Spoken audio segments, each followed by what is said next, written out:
My fellow Americans, this is Liberation Day, waiting for a long time. April 2nd, 2025 will forever be remembered as the day American industry was reborn, the day America's destiny was reclaimed, and the day that we began to make America wealthy again. We're going to make it wealthy, good and wealthy.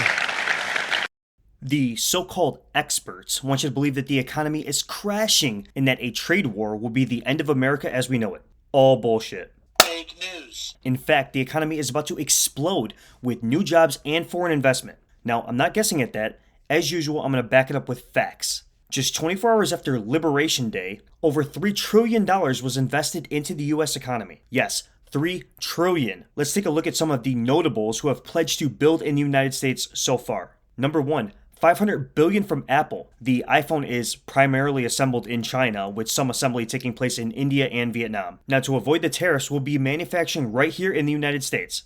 Play clip. But iPhones specifically, is that something that he thinks is the kind of technology that can move to the U.S.? Absolutely. He believes we have the labor, we have the workforce, we have the resources to do it. And as you know, Apple has invested $500 billion here in the United States. So if Apple didn't think the United States could do it, they probably wouldn't have put up that big chunk of change.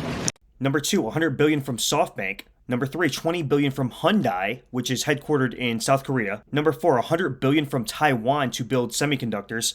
This one is huge. Semiconductors are used in everything from computers, smartphones, cars, medical devices. We shouldn't be relying on an island in East Asia for 90% of our semiconductors. We should be making them right here. $500 billion from Japan, $600 billion from Saudi Arabia, and $1.4 trillion from the UAE, both of which likely stem from the business and arms deals Trump executed in his first term on the Arabian Peninsula. There's plenty more investments that I won't waste time mentioning. These protectionist policies are working and doing exactly what they're intended to do, protecting domestic jobs and preventing corporations from offshoring. Here's Democrats sounding a lot like Donald Trump.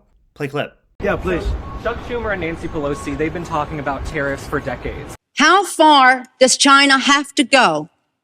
How much more repression? How big a trade deficit and loss of jobs for the American worker? It says to the Chinese, their unfair trade policies have got to end.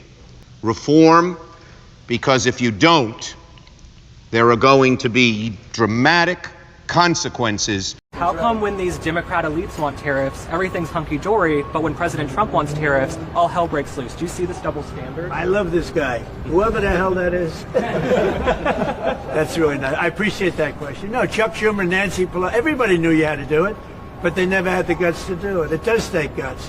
Sorry guys, you might not be able to buy cheap plastic junk from Asia, and I know that elite billionaires like LeBron James love to exploit child slave labor in Chinese and Cambodian sweatshops to make their sneakers. But now you're going to have to either pay the price or relocate to the United States to avoid these duties. Also, and this is a very important point, the media is fear-mongering the public into believing that these tariffs are going to subsequently cause prices on goods and services to skyrocket. Once again, fake news. Yes, it's obviously true that American labor is much more expensive than Mexican or Chinese labor, for instance. So yes, prices will go up unless coupled with large corporate tax cuts and heavy regulation cuts, which Trump and Doge are already executing, both of which inevitably result in lower costs. America will start to look like a very friendly pro-business haven for foreign and domestic corporations. We already have the resources here.